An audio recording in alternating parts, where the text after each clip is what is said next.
Bonjour à tous, aujourd'hui je viens vous proposer une activité peinture avec les enfants. Créer de la peinture à partir de fleurs. Ici, je vous montre l'effet que cela fait avec une peinture rose obtenue à partir de pétales de fleurs. Premièrement, il va falloir récolter des fleurs. Celles que vous trouverez les plus colorées feront l'affaire. Attention, nous ne récolterons que des fleurs pour la tête, pas besoin de la tige. Les fleurs, il faudra les trier par couleur et enlever uniquement les pétales de la fleur. Ici, j'ai pris 4 types de fleurs et je les ai triées dans des petits bocaux. On va ensuite mettre un petit peu d'eau pour chauffer ces pigments et faire une sorte d'infusion. Pour avoir une couleur un petit peu plus renforcée, on va ajouter de l'acide citrique. Pour aller plus vite, je vais mettre mes 4 couleurs en même temps au bain-marie. Je vais ajouter 15 g au total dans mes 4 pots. Évidemment, il faut recouvrir chaque fois les pétales avec de l'eau. L'eau, c'est celle qui sera colorée à la fin. L'acide citrique se trouve sous forme de petits sachets au rayon pâtisserie. C'est ce que l'on retrouve dans les bonbons qui sont un peu piquants, vous savez, gélatineux et piquants. C'est ça qui va renforcer la couleur dans nos fleurs. Ici, en jaune, j'ai des pissenlits et alors je vous avoue que ça ne va pas très bien marcher. Les fleurs violettes vont donner un jus rose très très pâle et puis les espèces de petites boules là, très pâles aussi, alors que les pétales de petites roses vont être très rapidement efficaces pour donner de la couleur. C'est la seule qui donnera réellement de la couleur que je pourrais obtenir rapidement après avoir créé ces peintures.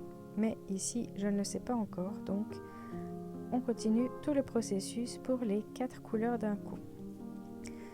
Il faudrait évidemment changer de cuillère normalement si on risque de contaminer une couleur par rapport à une autre, mais ici j'essaye de bien laisser chaque pétale dans le pot avant de changer. Il faut bien laisser infuser, donc laisser un long moment l'eau chaude avec les pétales qui trempent dedans, comme on ferait du thé, et on voit que l'eau commence à changer de couleur. Ici, je n'ai pas mis trop d'eau parce qu'évidemment, c'est comme le thé, plus il y a de pétales, plus ça va renforcer la couleur. Moins il y a d'eau, plus le pigment sera renforcé et concentré.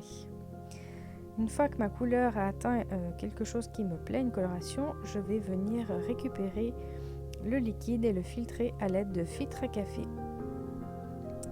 L'eau étant chaude, je vais ensuite y ajouter de la gomme arabique pour stabiliser la couleur et lui permettre de venir rester sur les feuilles de papier lorsqu'on dessine avec.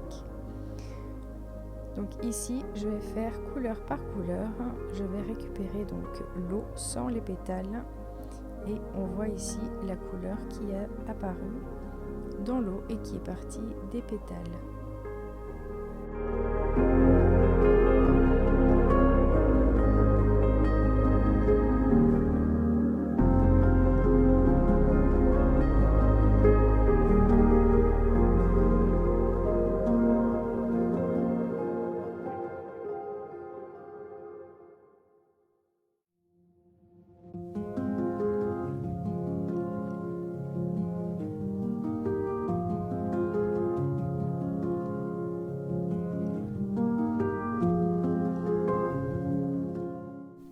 On trouve la gomme arabique en poudre, en cristaux ou liquide. La mienne est en poudre et pour la faire fondre, il faut que le liquide soit chaud.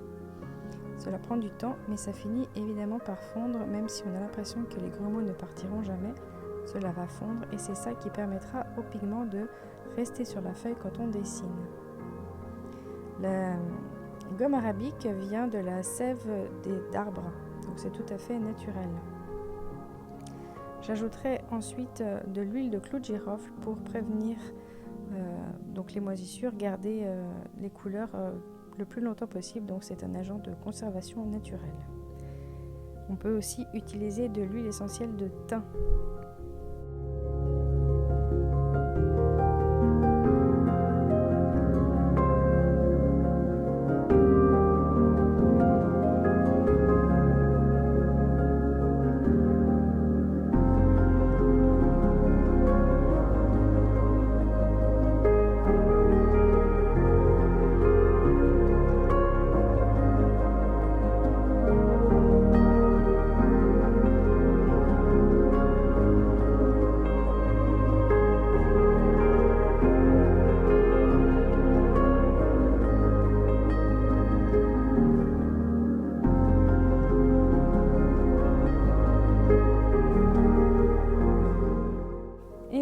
c'est la fin de cette préparation. Maintenant, il ne reste plus qu'à peindre.